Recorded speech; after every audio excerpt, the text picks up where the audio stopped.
আচ্ছা শ্রীবাস্তব স্যার, আপনি একটু বলুন না রেলের মানে প্রিপারেশনের জন্য যদি একটু গাইড করে দেন। ওই যে রেলে গ্रुप टीटा বেরিয়েছে হ্যাঁ তার স্যার, হ্যাঁ জন্য স্যার।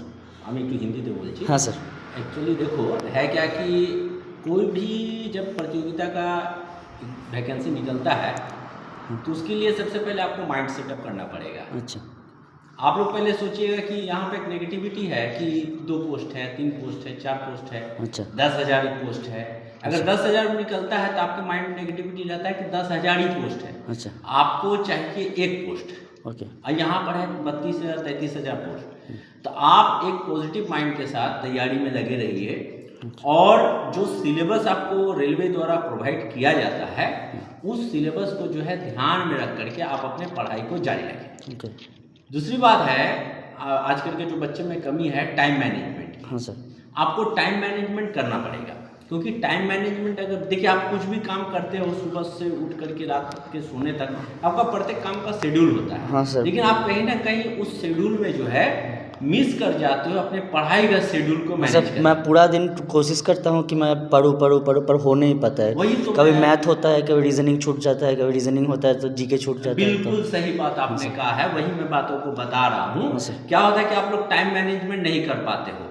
आप लोग YouTube में जो वीडियो देखते हो उनके चक्कर में पड़ करके आप अपना टाइम को उनके अनुसार से ढालने की कोशिश करते हो और कहीं ना कहीं फंस जाते हो। देखिए आपके पास कैसा टाइम है नहीं है वो एकमात्र आप ही समझ पाते हो।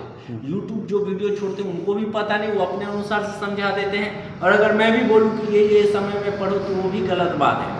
आपका टाइम आप डिसाइड करो, जैसे आपका जीवन आप डिसाइड करते हो कैसे स्पेंड करोगे उसी तरह आपका टाइम आप डिसाइड करो कि आप उस टाइम का यूज़ जो है कैसे करोगे और कैसे करके जो है लाओगे। अगर मैं बोलूँ कि सुबह 6 बजे उठ करके पढ़ो तो वो आपके लिए आपको पता है कि वो संभव है कि नहीं। तो अपना टाइम खुद मैनेजमेंट करो लेकिन कोशिश करो कि कम से कम 12 से 13 घंटा आप समय दे पाओ। अब रही बात आपने जो कहा कि मैथ पढ़ता हूँ तो रीजनिंग छूट जाता है, रीजनिंग पढ़ता हूँ तो इसके पीछे जो कारण है ना, कारण यही है कि या तो आपका मैथ काफ़ी स्लो है या तो आपका रीजनिंग काफ़ी स्लो है और आप मैथ और रीजनिंग के चक्कर में क्या होता है जो मेन पिलर है जीके साइंस वगैरह उसको आप पूरा पूरी अवॉइड कर देते हो, पूरा पूरी छोड़ देते हो। तो पहला बात है कि जब आप कंपटीशन में पढ़ रहे हो उस दौरान अगर आप सोचोगे कि एक्स वाई को यूज करके मैथ बनाओ तो नहीं होगा।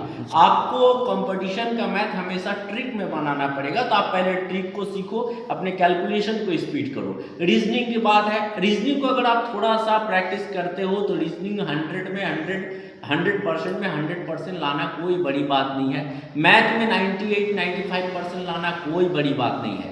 मेन कंपटीशन होता है जीके।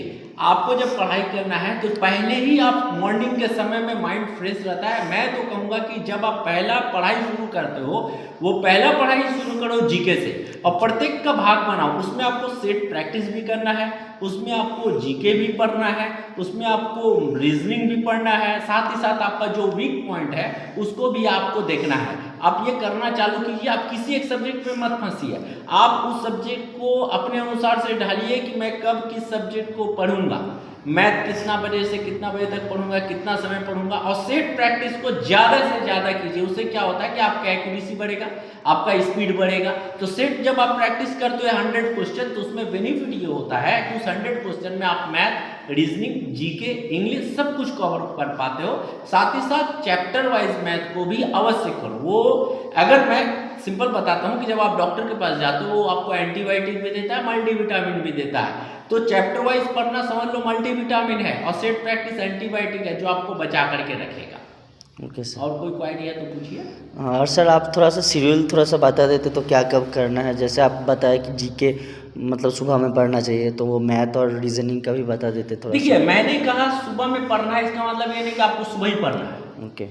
मैंने कहा कि मैं जब तैयारी करता था तो मैं सुबह में पढ़ता था, लेकिन ऐसी नहीं कि मैं सुबह पढ़ता था इसलिए आप भी सुबह पढ़िएगा। आप अपने सुविधा के अनुसार से पढ़िए। आप समझ पाते हो कि आपका रिफ्रेशमेंट, क्योंकि जीके एक ऐसा सब्जेक्ट है ना कि आप 10-15 पढ़ने के बाद थोड़ा मन उबने लगता है, लेकिन नहीं, वो कंसंट्रेशन बनाना है आपको।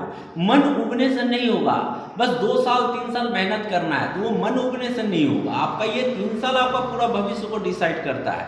तो माइंड में सेटअप रखिए कि जब आप जीके को लेकर के बैठे हो, जो टारगेट पहले सेटअप करो कि मैं आज 100 MCQ प्रैक्टिस करूंगा और इस टॉपिक को पूरा पढ़ूंगा, जब तक नहीं होगा तब तक नहीं उठूंगा, भले जो हो जाए।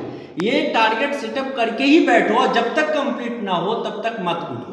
और थोड़ा पढ़ाई करते करते जो है, मैं एक सलाह देता हूँ कि थोड़ा वो करा टाइप का होता है, तुलसी पत्ता, गुलमरीच, थोड़ा इलायच दे करके गरम, जब थोड़ा मन उबलने लगे उसको थोड़ा पी लो, मधु दे करके, वो आपको ऊर्जा देगी। वो एंटीऑक्सीडेंट है, काफ़ी आपको काम करेगा, क्योंकि माइंड का फ्रेश रहना भी काफ़ी ज़रूरी है। और साथ ही साथ थोड़ा डाइट पर भी आप ध्यान दीजिए। आप जीके पढ़ने बैठे हो, पूरा पेट भर करके खाना खा के बैठे हो, नहीं होगा, असुस्ती लगेगा। हल्का हल्का भोजन कीजिए और टारगेट सेटअप, आप जब बैठ गए तो बैठ गए, उस दौरान उठना ही नहीं है, तभी हो पाएगा। नहीं तो आप सोचिए कि नहीं हो रहा, बाद में पढ़ूंगा, वो बात का जो प्रॉब्लम है, वो बात का प्रॉब्लम को आने ही मत दीजिए पढ़ाई के दौरान। Okay sir, thank you sir. धन्यवाद।